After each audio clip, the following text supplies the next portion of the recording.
Hello and welcome to this week's Securicy webinar. My name is Russell Radzikowski and I am the Customer Success Manager at Securicy.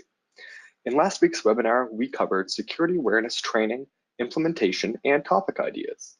This week, we're going to dive a little more in depth on one of the training topics covered last week, hardening your Apple laptop or desktop. Hardening your computer is a great step in augmenting your security. It will make your device more secure and minimize the threat of data loss or hacking. Today, we are going to review some of the general best practices when it comes to hardening your Apple computer and review some settings changes that are quick and easy to make on your own. Following the webinar, we will take a few moments to answer any questions you may have. So let's get started. On today's agenda, we're going to cover creating a non-admin account, disabling automatic login, using a password manager, turn on your firewall, enable full disk encryption, check for software updates automatically, disable spotlight suggestions, and review your security and privacy settings. Create a non-admin account. If you intend to use a company device for non-business purposes or share it with another member of your family, first, you should ensure that using a company device for other activities is permitted by your security policies. If it is permitted, it is important to set up a specific account for these activities. Before this happens, make sure to check that your company's policy on acceptable use and their device management policy is in line with creating this account. These policies as well will outline what you can do with the device, as certain organizations will not allow you to use a company computer for personal activities. When you get a new Apple laptop or desktop, the setup assistant asks you for your name, a username, and a password, and uses this information to set up your first user account. This first user by default is an administrator, meaning they have full access to your device. Administrator accounts can change or delete any file, install any software, which may be a risk if the software is malicious. A standard user account will have less access and, depending on permissions, can be very restricted. By default, they can only use, change, and create files in their home folder, access folders on shared volumes, and depending on permissions, change settings to system preferences. Even though a standard account is more limited, it can be useful for basic computer activity. To create a non-admin account, click on System Preferences from the menu, select Users and Groups. Click the plus sign to create a new user. While you are entering the information for this user's account, ensure that it's set to be a standard user account. Disable automatic login. By default, OS X is set up to log in automatically at startup. While this may not be an issue with a personal device, a company device should be set to prompt for a login. An automatic login, if left on by default, would allow anyone who finds your Mac to simply turn it on and have full access to your device. To change this setting, go to the Users and Groups pane of the System Preferences and click on Login Options. You'll see a menu that lets you choose which user logs in automatically at startup, or you can choose to turn this option off. Another way to change this is from Security and Privacy settings. In System Preferences, click on Security and Privacy, then click the General tab, and you should see an option to disable automatic login. Screensaver timeout. Setting your display to timeout is a great way to lessen the chances of someone accessing your device if it is left unattended. The inactivity timeout is a configurable period of time during which a user can be inactive. After this period of time, the device is locked and will require a password to lock back in. Changing this setting will reduce the chances of anyone accessing your device if you step away for a moment and forget to lock or close the screen. Not only does this increase the security of your device, but it can help increase battery life as well. The timeout should be set in accordance with the security policies of your organization. A great example would be using something like 5 or 10 minutes of inactivity would prompt you to be locked out. Use a password manager. Every organization should have a password policy, and when creating your account, you should always follow this policy. It will ensure that you are using at least the minimum requirements as outlined by your organization when creating your passwords for each account. Depending on the requirements and the number of applications, you may have a large number of complex passwords to remember. Especially if your password policy requires you change them every month, this can be difficult to remember all these passwords that are always changing. Passwords should never be written down as well, so this can make things even more difficult.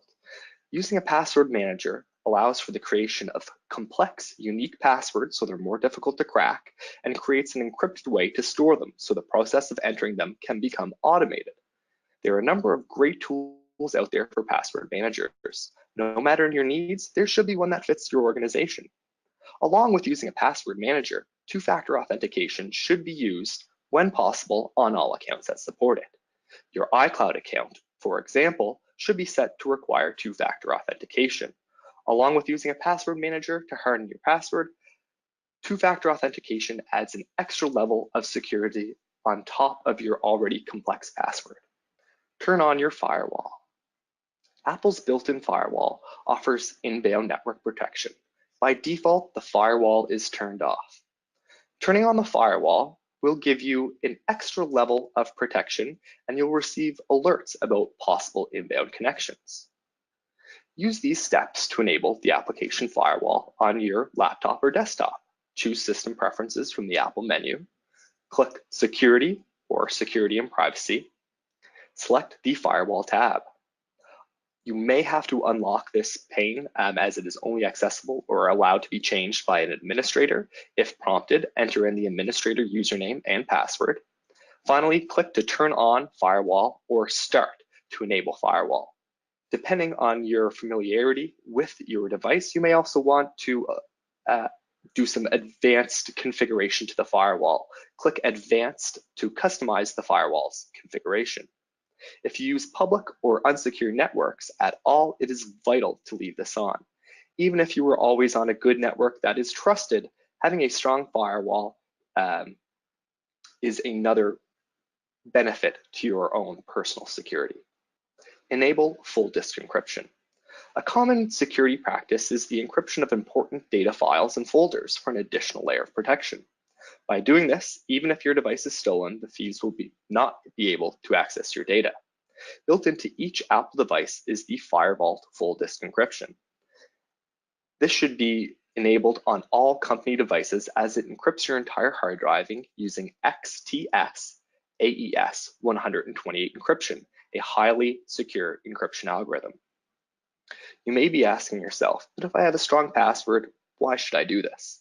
The reason you should enable this feature on your Apple devices is that if your device is lost or stolen, without hard drive encryption, anyone that gains access to your device could simply pull the hard drive and plug it into another machine. If your device is encrypted, once it has shut down, the drive is encrypted and locked up. Only when an authorized user turns on the Mac and logs in are the drive's contents unlocked. To turn on Firewall, ensure you're logged in as an administrator.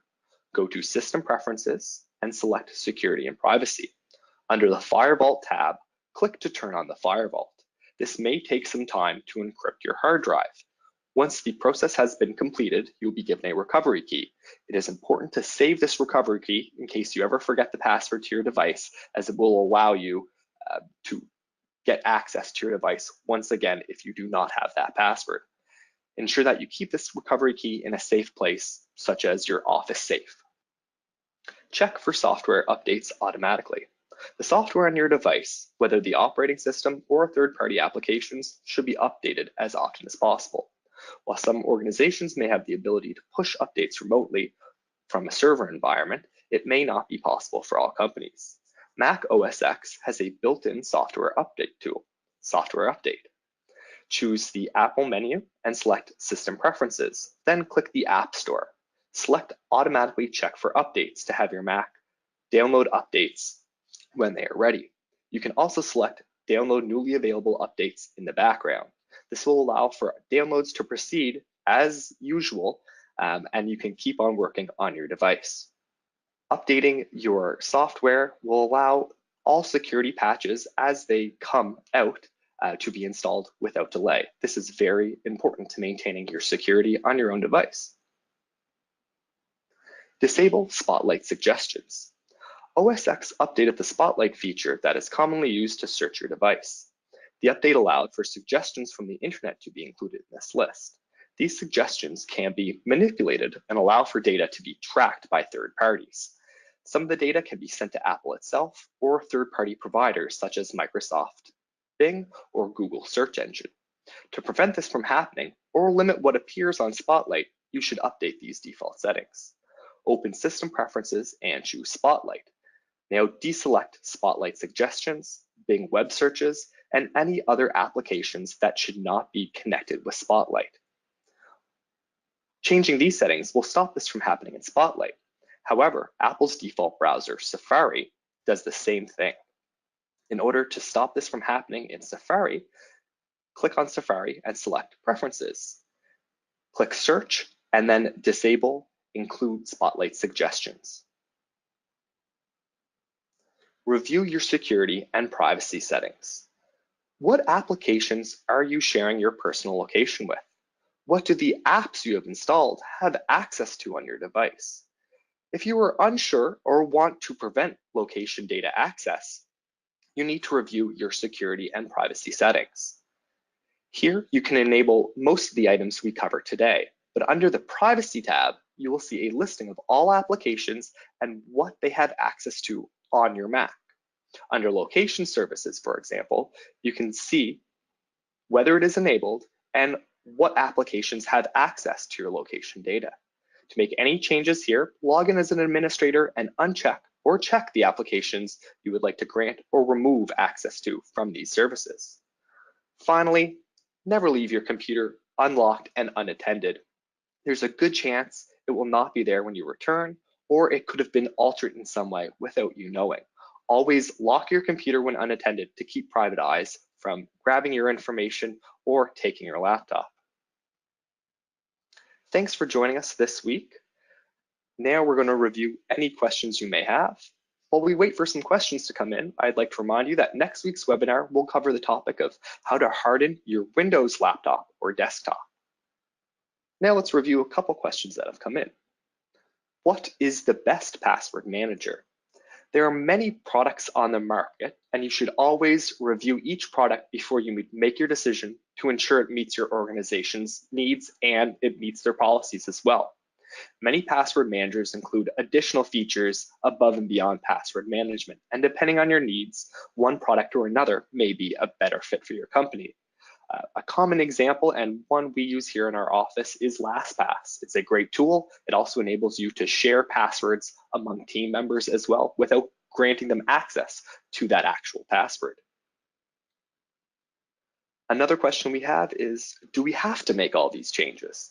This will depend on your organization and their security policies. Today we covered best practices and recommendations based on the Securicy applications policies. One last question that just came in, will these changes affect performance? Depending on your device and the hardware, you could see a slight change in performance. However, all the changes we cover today should have a very limited impact on a current and up-to-date device. The firewall may have a small increase in something like sign-on time or uptime when you're logging into your computer for the very first time and turn it on. You may have another minute or two of delay. I have Firewall on my device and I don't even notice a difference. Again, thank you for joining us today as we cover the topic of how to harden your Apple laptop or desktop. And again, next week's webinar will be covering how to harden your Windows laptop or desktop. Thank you and have a great day.